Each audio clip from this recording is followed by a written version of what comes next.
get caffeine too. Everybody in this room needs a little caffeine. Did you sleep at all? Ground sleep. You had the overtime and everything else. Almost everything else is clear cut. Not the coffee though. I'll tell you what time I text Jeff at 3:43 and said I'm out. Wow. So, been used to a lot of one night. Back in the Southland days, we played Thursday, Saturday, or Saturday, Monday. So I'm a big fan of them actually. Then if Big 12, you had Big Monday or Little Mondays, as we called them there, and then you had one day turns. So no problems.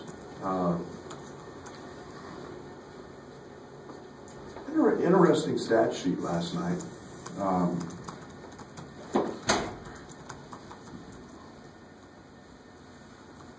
Get more shots than them by a large margin. Get out rebounded by a large margin. Turn them over at an alarming rate. Get out rebounded by an alarming rate. And then at the end of the day, I felt better about our game from an offensive standpoint than I felt in some time. We actually drove the ball, we kicked it, we moved it, it didn't stick. I liked our fight on the defensive end for the most part. We had a bad 6 minutes, which is an improvement for our team. 6-minute stretch, which was into the first half and the start of second, and missed plays. And then we can be really quite honest. I mean, they had the two best players on the court by far, and that's not a slam on our guys. Those guys are lottery picks. And the more I watch the tape of the game and some of the stuff Jackson does, I had a call from an NBA scout today. He reminds me of Kevin Garnett, at the same age. Man, he's good. And it's we don't have tons of rim protection. That's obvious, and it doesn't matter what you do against them. They play way above the rim, and Bridges is a guy that got him off to a great start, and obviously there wasn't much we were going to do about some of those lobs to the rim. But on to the next one, and you get a 5-3 Indiana team coming in here, and it's for us it's about playing same kind of intensity, same kind of emotion, keeping the same type of flow, ball movement. Indiana's very, very good defensively. I like the way Archie's got it playing, and on the defensive end, Juwan Morgan's having an off-the-chart year for them, and then Robert Johnson's a guy who's been through all the wars and the battles, and upperclassmen, and this is a team that just finding ways, and that's a tribute to the players and to Archie, and they're not overly big. It'll be just the opposite of what we saw in Michigan State. This is a team that at times is, Juwan 6'7".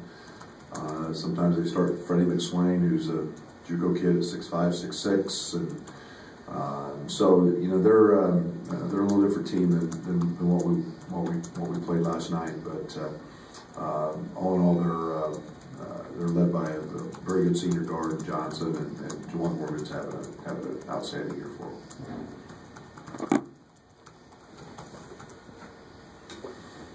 Can you talk about your history with the Miller family and when you first became aware of Sean and Archie, their dad, maybe? Yeah, 5-star basketball camp a long time ago. Man, as a kid, and, you knew about Sean and his ball handling exploits, and back in the day, and then Sean, his career at Pitt, and then Archie, and in his own right was an outstanding player and succeeded at a very high level, and you know, they both turned in as very good players into great basketball coaches, and it's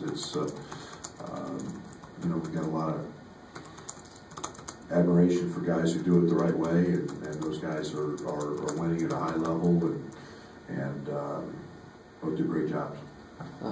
Last night you talked about fighting for your culture. Maybe just elaborate a little more what you meant by that and the steps you and your staff are taking to insert that culture to this program. Yeah, it's a fight every day. It's not just, to be specific, it's not one thing. It's a conglomeration of who we want to be, how we want to do things, the pride we want to have in our program, and I mean, it could be something as little as how we leave the practice court every day, how we leave the visiting team's locker room. There won't be one piece of tape on the floor when we leave.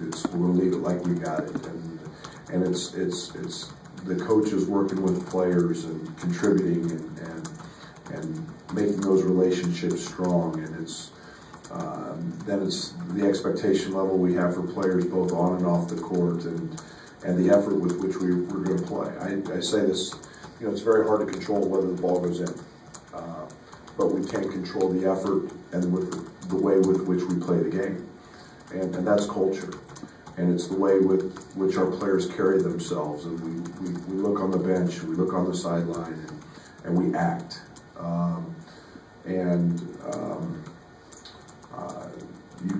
you can look at any great organization and any great team.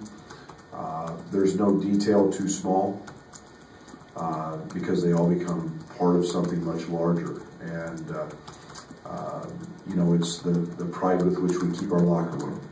It's all those things that are the culture that we're changing and fighting for. And trying to understand and implement. And it doesn't happen every single day. It doesn't get turned in a day. You know, the consistency with which we want to play. I was really upset after the Wisconsin game. That's not anything I want Illinois basketball to be about. And I'll be honest, I haven't fought for that. And it's leadership, and it's players' ownership in the program. It's so many things. It's not just one thing. So you play a team that outmanned you, and yet we fought. And I can live with that in the short term. But some nights are just better, and that was the case last night. But I liked what culture piece we put in place last night.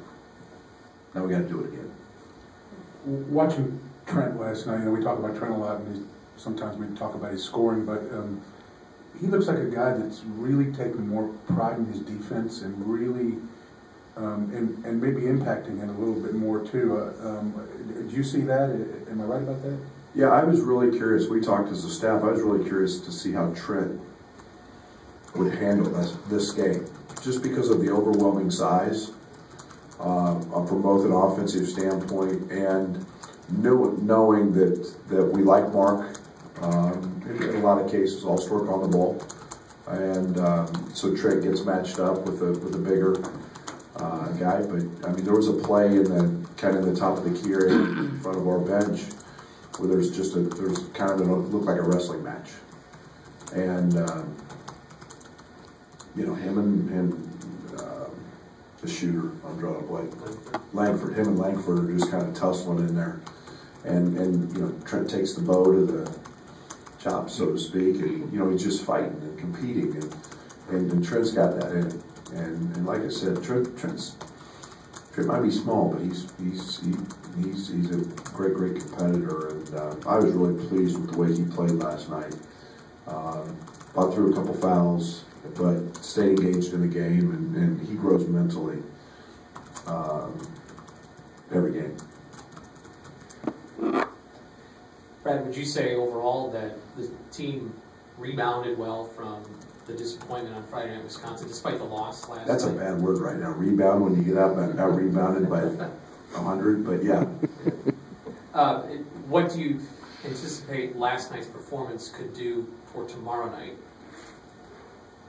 I think if I had the answer to that question, I don't, because we haven't been that team who's been that consistent, and those everyday guys. I would hope. I told our team last night, I like this team. I'd like to coach this team. That was a team that fought. So you get behind that and sometimes as a coach, when you're not fighting, you just have to sit down. Instead of fighting officials and fighting your players, you just need to sit down, and I need to probably do that more. But I'm not going to stand for that. I liked that team last night, and now the challenge is practice today and preparing for a team that is next on the schedule. And I wish I had your answer. I wish I did. That's the culture I'm fighting for, though, is to know we should grow from that. And I was disappointed in Wisconsin because I thought we practiced well. The players told us they had a players-only meeting on the weekend. How do you like that as a coach when you hear that they have one of those? It's about time. It's ownership. It's ownership. This is their team. This is what they're going to be. Their buy-in. And if we can't have accountability and expect accountability, we had a lot of them in other places I've been. And it can't be me saying, hey, let's have a team meeting and airing it out. There needs to be those guys stepping up to the plate, airing some things out in that locker room that maybe that needed to be aired out a long time ago. And I don't know, I didn't ask. That's really not concerned as to what went on in there. Just glad it happened, because now there can become some buy-in, and you have to have buy-in for the name on the front of the uniform, and it's a first one. It's a first one, so it needed to happen. Seemed like Kipper once again teased what his potential can be. What's it going to take for him to consistently play at this kind of level? Obviously not where he's averaging 27 points, but like playing at a high level in general. Well, I think we saw what he's capable of, and I think Kipper's a really, really talented player. He has no idea how good he can become. And it worked last night. The matchups were good for us, and to his credit, he made shots, and we were able to take one of their best players and really make it hard for him to play in the game because of some of the things we did. The big guys had a hard time guarding, but the thing that's really impressive is Kipper did that, and you look at his minutes, and 27 points in 22 minutes, something like that, and that's the growth process for Kipper. And, Kipper played half a season last year, and in a lot of ways he's a freshman from an experience standpoint. But it's why I keep driving him. It's why I keep pushing him. And always felt like the day was going to come. We're going to see that. Now we've got to see consistent Kipper. And we made some strides last night. We got a dunk in transition and attacked the rim and didn't double clutch and do some of those things that he was doing to miss shots. So there was an aggression about him and a confidence that I really liked. I guess I'm still kind of on the pace you want to play. Just when you get to a new program that hasn't maybe looked for scoring in 7 seconds or fewer, how do you first install that, and how do you feel like maybe that process has gone? Scott, it was one of the biggest challenges I had at SFA. If you look at Stephen F. before I got there, there was a chicken place in town, and they would give like free chicken away if they got to 60. and that's the truth. And the pace of play was really, really slow. It was instinct. It took us half a year or more just to get guys to even think about taking a numbers advantage in attacking, let alone shoot a three. There's some of that here. Some of it is personnel related, maybe why we can't play quite as fast. I think they get a little bit of taste of what the defense. When you turn a team over 25 times, you get some live ball turnovers, you're going to get some easy baskets, and that helps those numbers as well. But it takes a little bit, and it's personnel based and system based. But it took me a while at SFA to instill that. You look at our first year compared to our last year, and there's a drastic difference. Coach, how did you grade out what you saw from Mark Smith last night? Made some plays early, maybe had some more aggressiveness before some foul trouble. Yeah, Mark was really good. Mark's been really good. Mark played extremely well in Nebraska. Problem has been keeping Mark on the court consistently because of fouls. And last night I thought he was in a great flow. He got 2 steals. We keep challenging Mark at the defensive end. It was a hard, really tough matchup for him last night. Let's face it. I mean, there's an athletic and size disadvantage he was at all night, and yet he was up for the challenge. And he made a rotational foul that got him his second. Just on a bad closeout, and those are things we need Mark to become more consistent with. Is proper technique, and yet his effort's there, his 1-2 is there, and but gosh, he took one really bad shot, and I got on him a little bit at the timeout. He took 5 or 6 dribbles and came off our 2-man game and drove it into a plethora of size with 17 or 18 on the clock, and those were things that he could get away with in the past, and he's got to learn those. Michigan State especially leads we talked about getting in the paint and spraying it and moving it around, but I've been really pleased with the way he's played. He's starting to do other things, and he's starting to share the ball. It's not just based on him making baskets and scoring, whether his effort is good or bad based on points. So his decision making in Lincoln was great, and thought he played. Thought he played okay in Madison, and then I thought he was really good again last night. You may have just answered this question. You've been blocked 19 times the last couple of games, not really getting to the line. You guys drive inside, clean blocks, they lose the possession. Is that just because the last 2 teams are really tall? Do you need to change something to get more effective shots? There's some IQ involved in that. We talk about driving the basketball all the time, Rob. I think it's one of the things that I go back to the stat we had last year. We scored about 60% of the time, a little above. 70% of the time when the ball touched the paint last year. However you get it there, through the pass or through the dribble. And we don't have a lot of what I would consider, exceptional passers from those positions. We sometimes get it too deep, but we've got to learn.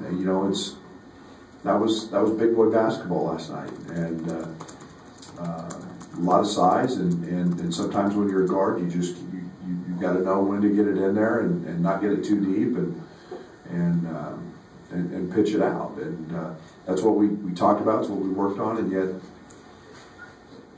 we got to become a little better than that. Either that, or we got to get way more athletic and jump over them. Earlier this season, you talked about how you're used to having guys that bouncing off walls and kicking out doors before the start of games. Are you starting to see your guys progress more towards something like that? Last night was really good, so I hope tomorrow night is too. Yeah, it's all mental preparation. Everybody does it differently. Some people can be a little more, but it's amazing when you go watch even NBA teams and their pregame stuff before playoff games. I'm not going to say during the regular season, but in playoff games, and those guys are those guys are pretty amped up. They're bouncing off the walls, and we only get 30-plus nights a year to go do that. And for me, it's unacceptable not to do that. And we're getting better at it. We're getting better at it. Guys are becoming conscious of that and understanding. So I think it's showed in our starts. I'd like to, maybe we need to do a little more at halftime, but right now I'm for banning halftime. But, so. What became of the chicken place? Did you put them out of business, or did they raise the? Oh, they kept raising it. They kept raising it. It got to, it ended up at 75. Was free, you know, and they would announce it free chicken. It was Cane's chicken, so I think it, you know, Cane's would, once it went to 60, then to 70, and then I think it ended up about 75. So, yeah, it's pretty good. So. What are the challenges Indiana presents tomorrow night? What do you have to work to mitigate? They're very good defensively. They're going to make us work. They're going to make us work to catch. They're going to make us work to move the ball. They're one of the better teams I've seen in their ball screen coverages. They're a team that is set-oriented. They're good in transition because they play.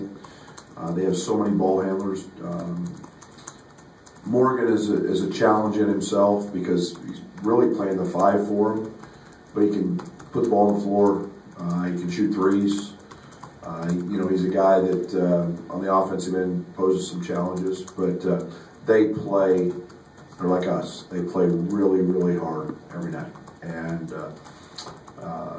you know, they're finding ways. And Johnson in particular is a guy that is a big shot maker. He's a hard shot maker. You know, they're a team that doesn't necessarily shoot the 3 very well, or hasn't been at, I don't know, 32%, I guess. But they're a team that seems to make them when they need to. And but this team defensively is very, very good, and they play very, very hard. Coach, you've talked about how much you like rivalry in this game, and what do you see with this particular one? And Illinois, Indiana always been a pretty good one. No? Yes. Okay. I don't know why we'd ever want to stop that. I as a kid growing up in Kansas, when I watched Big Ten basketball, I always liked Lou and Coach Knight. And remember those battles, and to me, your neighboring states, that they used to have the Illinois-Indiana High School All-Star basketball game. Did that exist at one time, maybe? I thought so. They went Indiana, Kentucky. I don't think Illinois. Really? Maybe not. They went over for the couple years. Yeah, I don't know. They did it over. To me, when your neighboring states and your neighboring universities, and it's and you're within the same conference, you know, it should be. And to be honest, we're 2 very prideful, very historic programs that have all had a lot of success, and we've had very successful big name coaches that built those programs, and that makes it pretty special. There was nothing like when Knight came to town here. There's never been anything like that in basketball.